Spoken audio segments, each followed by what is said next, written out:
Hello dear students, today we will discuss about structure of striated or skeletal muscle। पिछले video lecture में हमने physiology of muscle contraction से हमने शुरुआत की थी। वहां पर हमने पेशी कोशिका की संरचना, पेशी कोशिका के कार्य एवं पेशी कोशिकाओं के प्रकार पढ़े थे। आज हम जो रेखित पेशी कोशिका है उसकी संरचना के बारे में विस्तार पूर्वक अध्ययन करेंगे। नेक्स्ट, स्ट्रक्चर ऑफ स्ट्राइटेड और स्केलेटल मसल। इसकी आपको टीएस के बारे में बताया जा चुका है कि प्रत्येक जो पेशी कोशिका है वो अनेक पेशी तंतु से मिलकर के बनी होती है और पेशी तंतु के चारों ओर जो संयोजी ऊतक पाया जाता है उसका नाम एंडोमाइसियम। और ये पेशी तंतु मिलकर के अनेक समूह बनाते हैं, उनको हम फेसिक्यूलाई के नाम से जानते हैं। और उसके चारों ओर जो आवरण पाया जाता है उसको हम पेरीमाइस के नाम से जानते हैं। और सभी पुल्लिकाएं मिलकर के पेशी कोशिका का निर्माण करती हैं। पेशी कोशिकाओं के चारों ओर भी एक आवरण पाया जाता है या झिल्ली पाई जाती है जिसको हम एपीमाइसियम के नाम से जानते हैं। और इस जटिल तंत्र के द्वारा पेशी कोशिकाओं में तंत्रिकाएं तथा रक्त वाहिनियां वितरित की जाती हैं।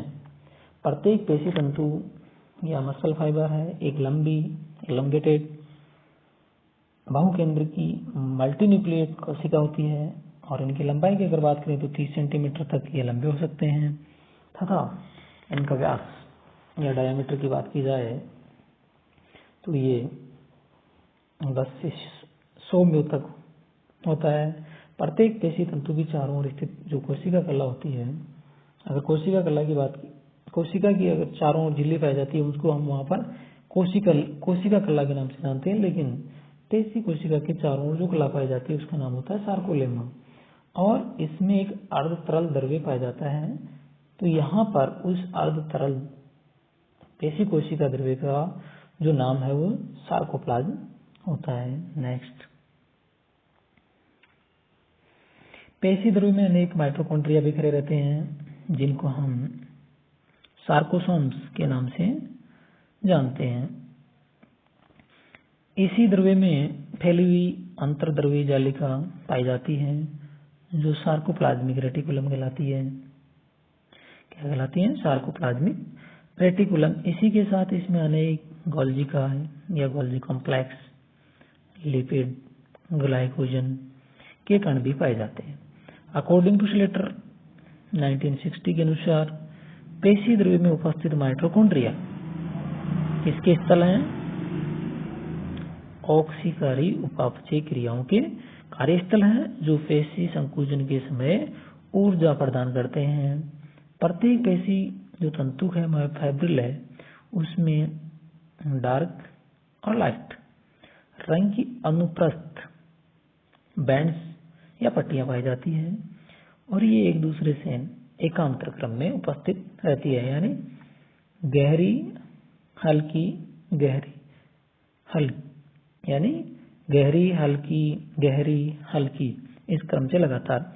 गहरी पट्टियों को हम ए बैंड्स या एनिसोट्रॉपिक या विषमदेशिक पट्टियों के नाम से जानते हैं। प्रत्येक जो ए पट्टी है उसका मध्यवर्ती भाग अपेक्षाकृत कम गहरा होता है जिसे हम एच जोन या हैंसन जोन के नाम से जानते हैं। एच क्षेत्र के मध्य एक संकीर्ण गहरी रेखा गुजरती है जिसको हम एम लाइन या एम पट्टी या एम बैंड के नाम से जानते हैं। प्रत्येक जो कम गहरी जो पट्टी है उसका नाम होता है समदेशिक या आइसोट्रॉपिक या आई बैंड्स। प्रत्येक आई पट्टी है उसमें पतली गहरी जेड रेखा पाई जाती है जो इसको दो बराबर भागों में, किसको? आई पट्टी को, और उसको हम जेड लाइन या क्रॉस झिल्ली के नाम से भी जानते हैं। नेक्स्ट, प्रत्येक जो ए पट्टी की लंबाई है वो 1.6 म्यू तथा आई पट्टी की लंबाई है वो 1.0 म्यू। दो निकटवर्ती जेड रेखाओं के मध्य, किसके? दो जेड रेखाओं के निकटवर्ती दो जेड रेखाओं के मध्य उपस्थित पेशी तंतु के भाग को सार्कोमियर कहा जाता है। That is very important. What is sarcomere? यानी यहाँ पर दो जेड रेखाएं, कहां पर मिलेंगी जेड रेखाएं? आई पट्टियों के मध्यवर्ती भाग, दो आई पट्टियों के मध्यवर्ती भाग, और उन दोनों के बीच की दूरी को हम सार्कोमियर, और सार्कोमियर पेशी तंतुओं की सबसे छोटी फंक्शनल यूनिट है, जिसे संकुचनशीलता की इकाई या यूनिट ऑफ कॉन्ट्रैक्टिबिलिटी के नाम से भी जानते हैं। प्रत्येक जो सार्कोमियर है, एक तो पूरी पट्टी और इसके दोनों ओर आई पट्टी को घेरती है, यानी दोनों ओर के आई पट्टियों के आधे भाग और एक का पूरा, अगर दोनों को आप मिलाएंगे तो 2.6 में होगा। 1.6 आई पट्टी, 1.6 म्यू ए पट्टी और 1.0 आई पट्टी। पेशी तंतुओं के इलेक्ट्रॉन सूक्ष्मदर्शी अध्ययन से ज्ञात हुआ कि प्रत्येक पेशी तंतु जो तंतुक है दो प्रकार के मायोफिलामेंट से मिलकर के बना होता है, और ये जो मायोफिलामेंट है वो लॉन्गिट्यूडनल रूप से उपस्थित होते हैं। जो उनमें पहला मायोफिलामेंट है वो प्राइमरी या थिक मायोफिलामेंट के नाम से जानते हैं, जो कि मायोसिन प्रोटीन के बने होते हैं। किसके बने होते हैं? मायोसिन। इनकी लंबाई की बात करें तो 1.5 म्यू, और व्यास की बात करें 100 एंगस्ट्रॉम। प्राथमिक जो सूत्र हैं वो ए पट्टी के एक सिरे से, ए पट्टी के एक सिरे से दूसरे सिरे तक उपस्थित रहते हैं। एक ए पट्टी में जो एक पट्टी है उसमें प्रत्येक प्राथमिक सूत्र के चारों ओर, एक पट्टी में प्राथमिक जो सूत्र है प्रत्येक उसके चारों ओर कितने सेकेंडरी मायोफिलामेंट पाए जाते हैं? 6। कितने? 6। नेक्स्ट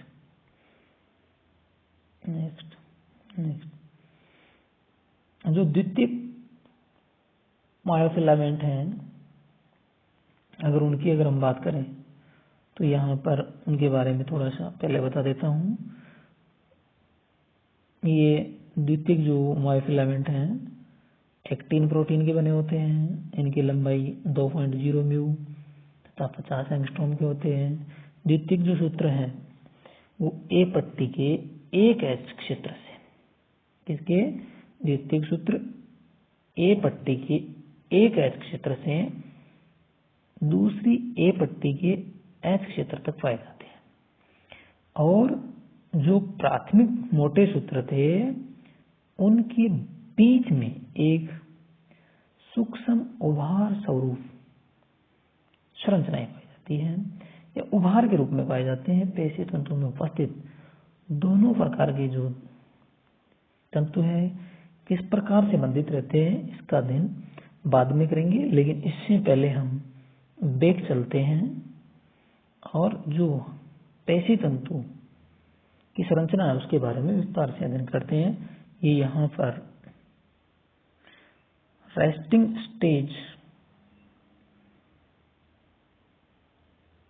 स्टेज और ये यहाँ पर कॉन्ट्रैक्टाइल स्टेज यानी संकुचित अवस्था। ये देखिए यहाँ पर इसका ए बैंड है, यहाँ से लेकर यहाँ तक, और इसको अगर जो अभी हमने बात पढ़ी ये उभार वाला पार्ट, इसको हमने क्या नाम दिया था? M line. और ये जो यहाँ से लेकर के यहाँ तक का क्षेत्र है इसको हमने एच क्षेत्र या हैंसेन जोन के नाम से जाना था। यहाँ पर इसको हम एम लाइन यहाँ इस रूप में देख सकते हैं।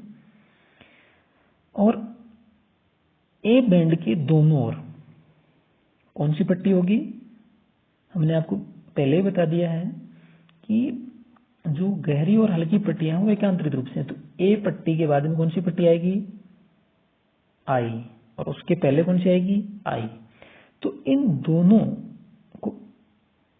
को जो आधा आधा पार्ट है, यानी एक तरफ से आई का आधा और आई को दो भागों में विभाजित करने वाली जो लाइन है उसका नाम है जेड लाइन या क्राउस झिल्ली।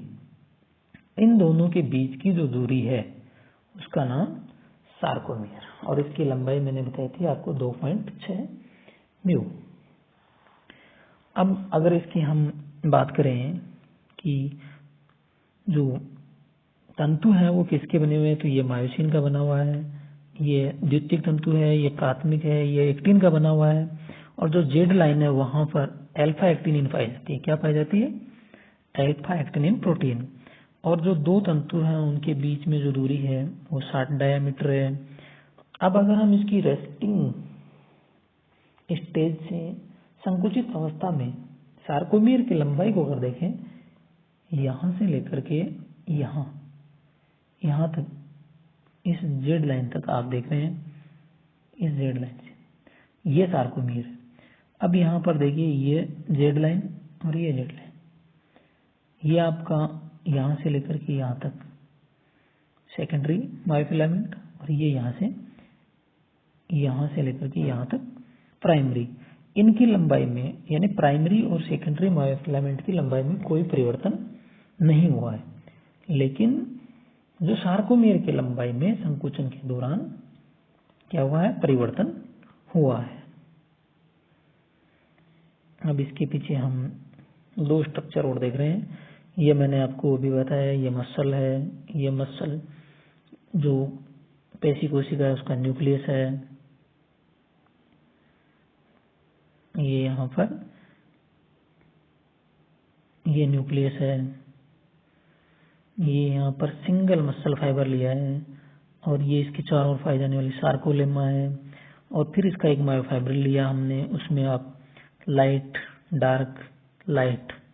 फिर इसका हम TEM ट्रांसमिशन इलेक्ट्रॉन माइक्रोस्कोप के द्वारा जब देखते हैं तो आपको ये गहरा पार्ट है, ये हल्का पार्ट है, यानी गहरे रंग की और हल्के रंग की ये पट्टियां हैं। वापस गहरा, हल्का, और हल्के में भी आप यहाँ पर देख रहे हैं कि एक पतली रेखा दिखाई दे रही है, गहरे में भी एक पतली रेखा दिखाई दे रही है। ये यहाँ पर जेड लाइन है, ये दूसरी जेड लाइन है, ये दूसरी जेड लाइन है। ये यहाँ पर एक्टिन से बने हुए तंतु हैं, ये यहाँ पर मायोसिन से बने हुए तंतु है। इन दोनों के बीच की ये जो दूरी है इसको हम H जोन के नाम से जानते हैं, और ये यहाँ पर M लाइन है। क्या है? M। देखो यहाँ पर लिखा हुआ है थिक, किसके बने हुए? थिक वाले मायोसिन। ये क्या है? थिन, किसके बने हुए? एक्टिन की। जेड लाइन पर कौन सी प्रोटीन है? एक्टिनिन। तो इस प्रकार से गहरी और हल्के रंग की पट्टियां पाई जाती हैं। सार्कोमियर क्या है, संकुचन के दौरान क्या होता है, संकुचन की जो क्रियाविधि है वो हम बाद में पढ़ेंगे। नेक्स्ट, ये यहाँ पर मसल, अगर आप देखें तो एक बार मैं पुनः इसको स्पष्ट कर दूं। मसल है, ये यहाँ पर मसल फैसिक्यूलस है, यानी पेशी तंतुओं का एक समूह है फैसिक्यूलस, और उसमें से एक एक मसल फाइबर लिया। ये यहाँ पर ए बैंड है, आई बैंड है, ये यहाँ पर जेड लाइन है, और ये यहाँ पर दो ए और ए, इसके मध्य का एच क्षेत्र हैंसन है, और ये बीच वाली एम लाइन क्या है? एम लाइन है। और दो जेड रेखाओं के बीच की दूरी, किसके मध्यवर्ती? दो जेड रेखाएं हैं, ये वाली जेड और ये यहाँ पर जेड है। तो दोनों के बीच की जो दूरी है अगर आप देखें तो देखो यहाँ पर आराम से इस क्षेत्र को हम H और M, ये यहाँ किसके बने हुए हैं?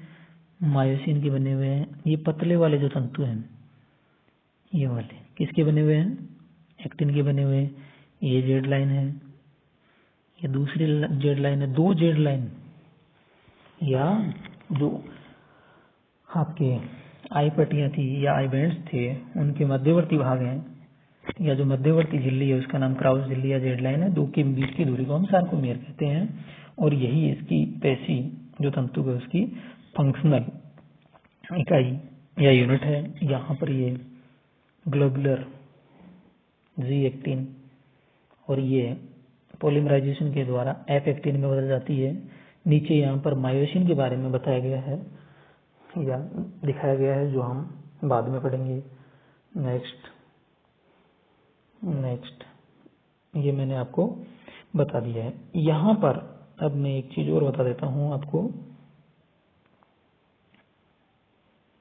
देखिए ये मैं आपको बता रहा था कि मायोफिलामेंट जो है प्राथमिक और द्वितीयक है वो किस प्रकार से व्यवस्थित रहते हैं। तो यहाँ पर ये जो हैं ये वाले ये पूरा और ये भी पता है आपको किस बैंड में आ रहे हैं। ये दोनों के बीच की ये जो दूरी थी यहाँ तक ये क्या था और ये वाला बीच वाला क्या था, ये एम था, ये एच था और ये ए बैंड का पार्ट पूरा का पूरा। और यहाँ से लेकर के ये पीछे यहाँ तक जेड लाइन अगर थी तो ये यहाँ पर आई बैंड का आधा पार्ट था। ये इधर भी ऐसे ही था। और ये जो मायोसिन है उसकी जो तंतु है वो हेड से द्वारा यहाँ ये आपके सेकेंडरी मायोफिलामेंट उससे क्रॉस सेतुओं या अनुप्रस्थ सेतुओं द्वारा बंधित रहते हैं। और ये जो क्षेत्र है वो जो एच क्षेत्र की बात कर रहे हैं वो ब्रिज फ्री रीजन है। तो इस प्रकार से प्राथमिक और द्वितीयक प्रकार के मायोफिलामेंट उपस्थित रहते हैं। नेक्स्ट ये सेतु प्रत्येक प्राथमिक सूत्र से निकल करके द्वितीयक सूत्रों की ओर फैले रहते हैं। कहां से निकलते हैं? देखिए ये सेतु प्राथमिक सूत्र किसके बने रहते हैं? मायोसिन। द्वितीयक सूत्रों की ओर फैले रहते हैं। लगातार पाए जाने वाले सेतुओं के बीच की जो दूरी है 60 से 17 एंगस्ट्रॉम की होती है और प्रत्येक सेतु अन्य सेतुओं में सूत्र के एक्स पर 60 डिग्री का कोण पर व्यवस्थित होते हैं। इस प्रकार से सेतु एक कुंडलिनी या हेलिकल पैटर्न बनाते हैं। अनुप्रस्थ सेतु काम क्या है इनका? पेशी संकुचन में महत्वपूर्ण भूमिका निभाते हैं। होयले एवं उनके साथियों के अनुसार अकशेरुकियों एवं कशेरुकियों की अरेखित पेशियां, हमने अभी तक क्या पढ़ा? रेखित। अब यहाँ पर अरेखित जो पेशियां हैं उनकी सार्कोमियर की लंबाई में अति महीन यानी सुपर थिन फिलामेंट पाया जाता है, that is called T filament. और ये जो टी फिलामेंट है इसकी लंबाई 25 एंगस्ट्रॉम, व्यास 25 एंगस्ट्रॉम, जो पेशीय संकुचन के समय एक टीन व मायोसिन तंतुओं के मध्य उपस्थित रहते हैं।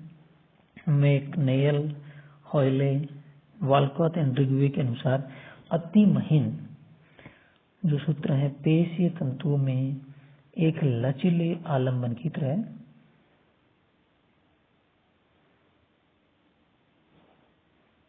करते हैं। तो इस प्रकार से आज हमने